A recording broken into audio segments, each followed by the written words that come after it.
Hi, I'm Dr. Dave Janda, and please welcome to our Operation Freedom platform, WeThePeopleProcessing.com. You know, are you tired of being threatened to be canceled just because you have a company focused on liberty and freedom? Well, worry no more, folks. WeThePeopleProcessing.com is your go-to merchant services, freedom-based company to provide business service payment solutions. We the People Processing provides their clients a cancel culture-free platform which is domestically based. They provide competitive rates, no contracts with next-day funding, a fully vetted and like-minded financial infrastructure, and full support for integrations, implementation, and e-commerce efforts. Bottom line, WeThePeopleProcessing.com focuses on defending your company's free market growth, values, and future.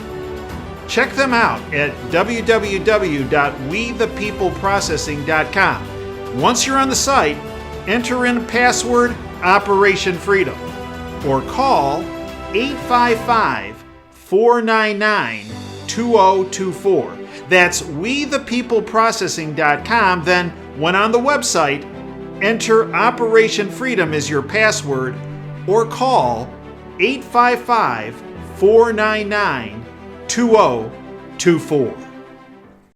My next guest is someone who, many people talk the talk, but there are a few people in life you come in contact with that not only talk the talk, but walk the walk. And that's my next guest, Daniel Brigman. Dan assessed the landscape, as did his family, some years back. And they just determined that, look, things are not quite going the way all of us had anticipated in our country and around the world. From the food standpoint, from the food security standpoint. And Dan and his family launched in developing a company. Now, many people say, well, I think I'm going to do this, but, they just sit back and they don't take the next step. And fortunately, for millions of individuals, Dan and his family did take that next step, a scary step in putting all your eggs in an idea. And the idea was to create a company that supplied storable food and storable water. And they ended up started at a kitchen table. They ended up creating a company called Numanna, Numanna, Numanna.com, that I believe provides the best nutrition from a pre-prepared food standpoint, from a prep standpoint, and also provides storable water. And in the process, they started this years ago. In the process, they put every person that's benefited from Dan and his family's efforts in a better place with the uncertainty that we now have today in our country and in many countries around the world. It is my honor to welcome back my friend, Daniel Brigman. Dan, welcome back to the Operation Freedom platform. Well, thank you so much, Dave. It's a pleasure. That's a very nice introduction. Always good to be with you. Well, Dan, I thank you for everything you have done, are doing, and will do. And so when you first and your family first took the step of developing Numanna, it was a scary step. What got you over that hump of, I got this idea, I've researched the idea, I know there's a need, now I have to do it. And the big jump, the big hurdle is, now I have to do it and I'm willing to do it. What got you over that hump? Well, yeah, it was scary. I mean, it was a big decision. If you look at a lot of industries, there's huge players in those industries, and Daily Bread at the time, there were several big ones, some that are still here, some that are gone, and then you have to, with limited resources, you're going to enter that same market. You got to be different. You got to have something unique. You got to have something and an idea and a concept that you can start to make an impact in that market, or you're really just wasting your efforts. So the idea started with, hey, we want better storable foods. We want GMO-free options. We eventually got to where we could do organic. That's what we wanted. We want better quality. We saw what was out there: aspartame, high fructose corn syrup, a lot of whatever, different things. That's what they did. We didn't like that. I didn't want that. I didn't want to eat that on a daily basis, and I certainly didn't want to eat it in a storable food. So that was the idea. The idea was, let's make a better product. And then business-wise, you got the idea, you got to get over the business hurdles there. And the hurdles were not small. They were big because there were huge market players, and they were entrenched, and they had huge marketing dollars. So we started very modestly. We had no idea where it would go. Hey, we'll just start. We'll do regional, prepper shows, whatever. We'll go do trade shows, and we'll meet the people. And that experience, starting that modestly, for lack of a better word, that low on the total pole, so to speak, actually gave us a huge advantage because we were talking to customers. And so they would kind of guide us. Oh, I like this. I don't like this. I don't like this about some other company. I do like this. And really, we got a lot of super good feedback and guided the decisions we made. So that furthered we had a market edge. We had a niche edge. And what got us over the hump was people's response. And people's response kept going. And then we aligned ourselves with, some different shows, kind of like yours. This is going way back, other shows that we aligned ourselves with. And they started to spread the word, and people really responded well. So, making a product that is superior and doing it a different way and listening to customers. That's really what got us over the edge. So, Dan, when you first started the company, many people said, hey, Dan, this is kind of a prepper thing. This is kind of a conspiracy theory thing. What did you tell them then, and what are they saying now when they start hearing, and we'll play a clip in a couple minutes here from Klaus Schwab, the head of the World Economic Forum, that starts talking about, supply lines might be altered. What are they saying now, all those people that said, Dan, come on now, this is a kind of prepper-esque. Well, you're 100% right. And this was, we've been 10 years. I think we're going to have our 10th anniversary here coming up in 3 months. And it was, a lot of crazy looks and a lot of, it was fringe. It was niche. It was not in the public consciousness, not near like it is now. What are they saying now? They're asking, hey, don't you have a food storage company or something? That's what they're asking me now. Or didn't I remember you did something with, are you still doing that? Yeah, I am. Oh, well, how do I get some of that? That's what they're asking now, those same people who kind of looked at me cross-eyed 10 years ago. Well, and maybe one of the reasons why they're asking you, like, hey, that Dan was kind of ahead of the game. He was way ahead of the curve, is based on some comments that recently were made by Klaus Schwab, this globalist totalitarian that's a founder of the World Economic Forum, which is nothing more than a confab full of globalist New World Order types. This is the same Klaus Schwab who said a couple months before the pandemic hit that, you got to watch out for that. There might be a pandemic, and this could have significant negative ramifications around the world. But the good news is we could reset the world. Let's play his most recent clip. Derek, hit it.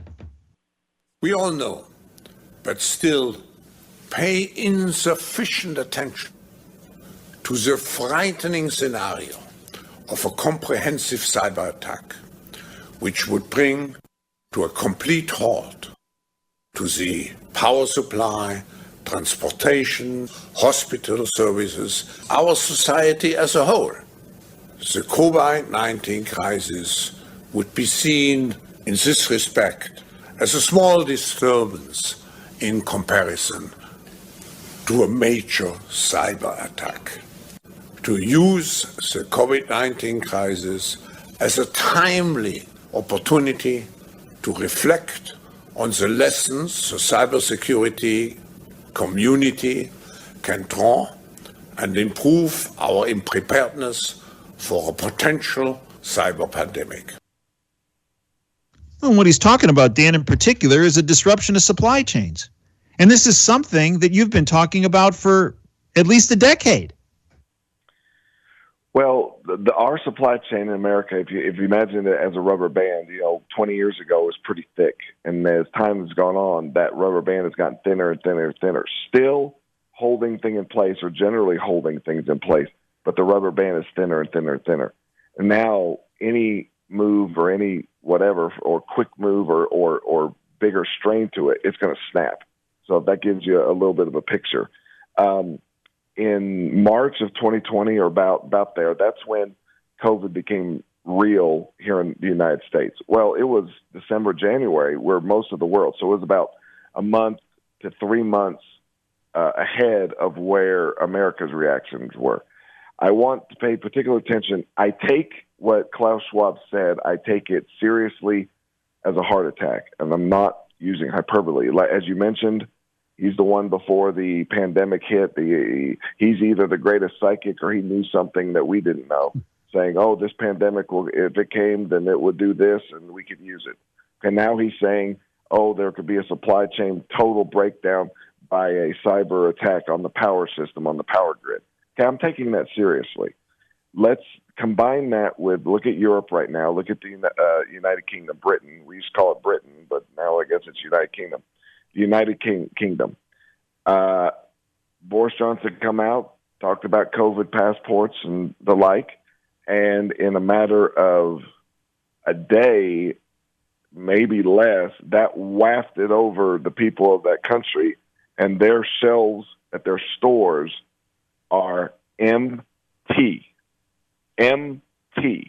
of anything, sugar, oil, toilet paper, any staple that people would actually use on a semi-regular or regular basis. Gone.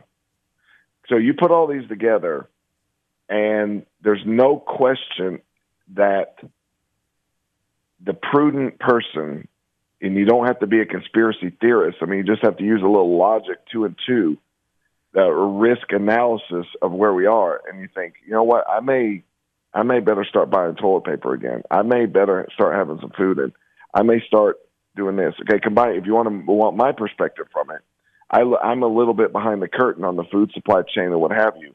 Prices are increasing. We've held on to them, and we've tried to eat the costs as much as we could. It's difficult. Our margins are thinner and thinner. Our ability to get things are harder and harder. So all this is changing. It's changing rapidly.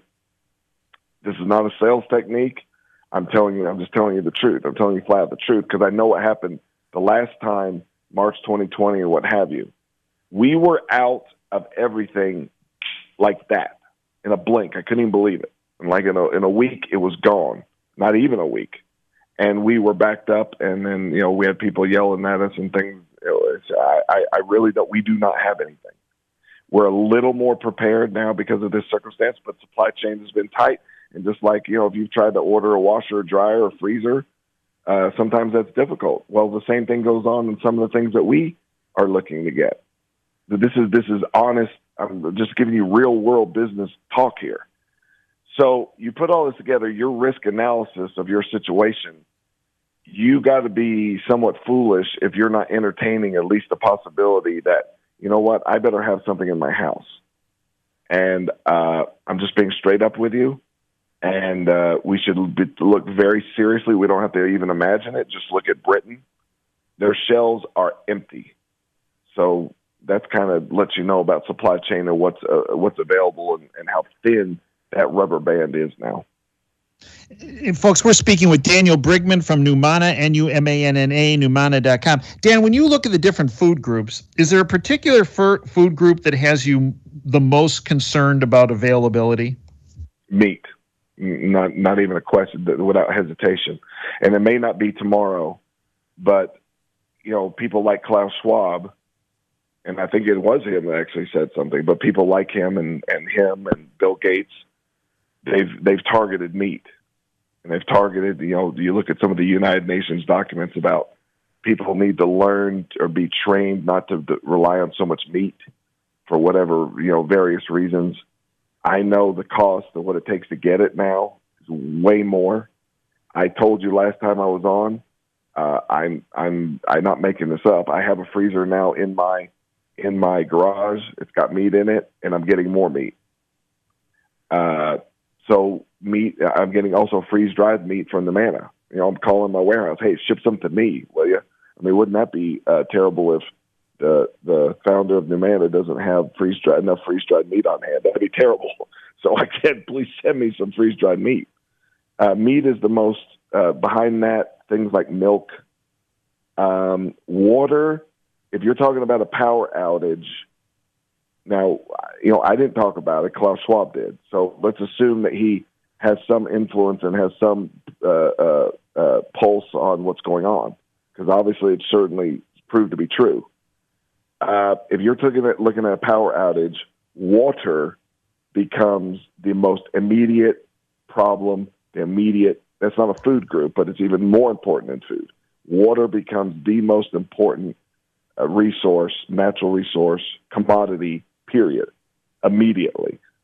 And if you do not have water stored or have some water source, a lake, river, whatever, and filters to be able to filter them, you're in trouble. And I don't mean a little trouble. I mean a lot of trouble. And so if you're looking at, I've said this many times on the show, the best gravity-fed filter, I've seen them all. I mean, maybe there's some I've missed. I don't know. The best I've ever seen is the Duraflow filters that we sell at the Power Mall. The Duraflow filters, if you've seen the big Berkey type setups, we have it's gravity-fed. You don't need power. You put the water in. The water comes through the filters. They're the best I've ever seen. Also, the Purify water, which is cases of water with no bacteria in it that will store for 20-plus years. It's not cheap, but it's not super expensive either. But it is the best, and it'll store a super long time. So what I would recommend, what would concern me, meat, milk. We sell powdered milk also. That's a very big concern. Meat, milk, and water would be my primary concern. Folks, we're speaking with Daniel Brigman, Numanna, NUMANNA.com. Dan, you've always been ahead of the curve, as I've outlined earlier in this interview. As you look on your radar screen right now that's occurring in our country, what are the two things that concern you the most? The two things. That's a very good question, Dave. And we've known each other a while now, and we've talked off air a lot, and so we've kind of talked about some of these things.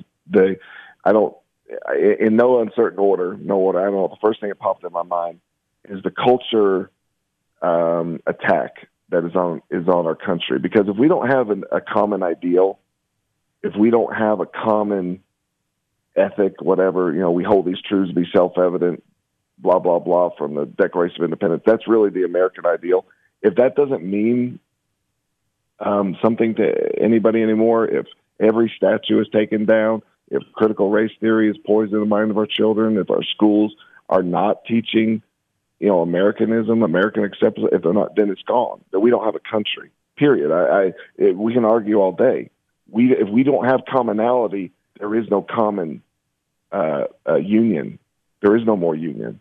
And then the other thing I would say, with that is the schools. So the schools, what they're teaching too. And the other thing is just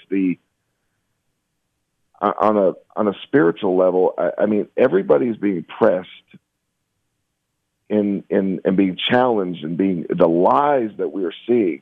And we're being asked to discern on levels that really aren't fair and we're really somewhat unprepared to do.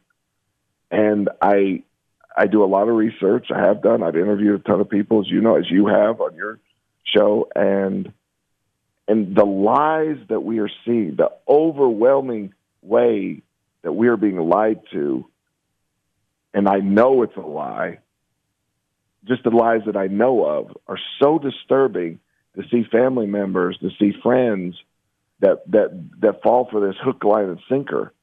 So we have such a delusion and such a diluted view of the world that's being pumped into us, and we're buying it. And at the same time, our culture identity is being erased. And at the same time, the universal basic income and the jobs and our ability to produce, our ability to direct and be masters of our own destiny are being messed with on such a level that, we're at the crossroads of our country and the crossroads of humanity. And I'm not, this isn't hyperbole. I really feel that. So that would be the biggest thing. And, earlier in the show, Dan, I played a clip from President Kennedy from 1961 where he essentially spoke about, or he did speak about, the globalist syndicate, the New World Order crowd, the deep state, whatever you want to call it. And he spoke about what we need to do to protect ourselves from what they want to do to freedom, which is dispose of it. In our closing 5 minutes here, Dan, what do you believe are some of the biggest steps our listeners can take to enhance their freedom and safety and security? Again, that's the reason I got into the preparedness industry. If you're not prepared logistically, physically, then your choices get narrow. So one, be somewhat prepared. Have something in your house. And by the way, we have a code, the code JANDA, JANDA at checkout at Numanna.com. We'll give you 15% off. I'm encouraging. Trust me, the prices are going up. We're going to give this discount to you. Shipping, everybody knows. Cost of everything is up. Everybody knows this. So that'll give you an opportunity to do that and just kind of thinking about your family, thinking about what you need, kind of get your family on the same page. They may not agree with you on everything, but hey, we're just trying to work together. We're concerned and have a discussion with your family. I think that I absolutely am appalled the level of propaganda and Marxist teachings that's going on in the school system. Our young minds, we've seen what's happened in different countries when this occurs. I would be very concerned, and I would look at it really hard about doing something different, that not just giving your children over to the school system, because you just can't do that anymore. You just can't out of hand do it, because you don't know, that your child may come back and say, your boy may come back and say he wants to be a girl now. It's happening all over, or vice versa, or whatever. So the schools, and then the American ethic. Our founding fathers went through all this. They went through tyranny. Actually, they dealt with less tyranny than we are staring right in the face, actually. But they faced it with confidence, with determination, and with conviction. So we have to go back to their lessons and the conviction that they had in the American ideal. This may sound trite, it may sound patronizing. Really, ladies and gentlemen, we hold these truths to be self-evident. All men are created equal, endowed by their Creator with certain unalienable rights. Among these are life, liberty, and the pursuit of happiness, and that to secure these rights, governments are instituted among men, deriving their just powers from the consent of the governed. That is the foundation. That is the charter of our nation. That is our mission statement. And so the fulfillment, the capstone of that, is the Bill of Rights. And the Bill of Rights is the supreme law of the land. Nothing can overcome the Bill of Rights, but yet they do it systematically. So on a local level, national government is virtually gone. On a local level, you can have sheriffs and city council and this ethic and this idea of the American ideal, and to be prepared and to just spread it as much as you can, and to just be, I feel like it's almost like the engines have gone out in our plane, and we're just coasting, but we're still in the air. But we need to brace for impact, and people are running around, just running up and down the aisles. No, they need to sit in their seat and put their seatbelt on and brace for impact. That's what it feels like. And so, what's going to carry us through the other side? The American ideal, the American ethic, this paying attention, adherence to the divinity within us, this moral divinity, this divine spark of reason that is within us, that it is the most important thing there is. There is nothing more important. Freedom, the Bill of Rights. There is nothing more important in this world. There are things outside this world, but in this world, in America, you could argue there's nothing more important than the Bill of Rights. Dan, I'd like to thank you for everything you have done, are doing, and will do. Folks, you can get more information actually on Dan's philosophy. He's a fantastic author, forever1776.com, forever1776.com.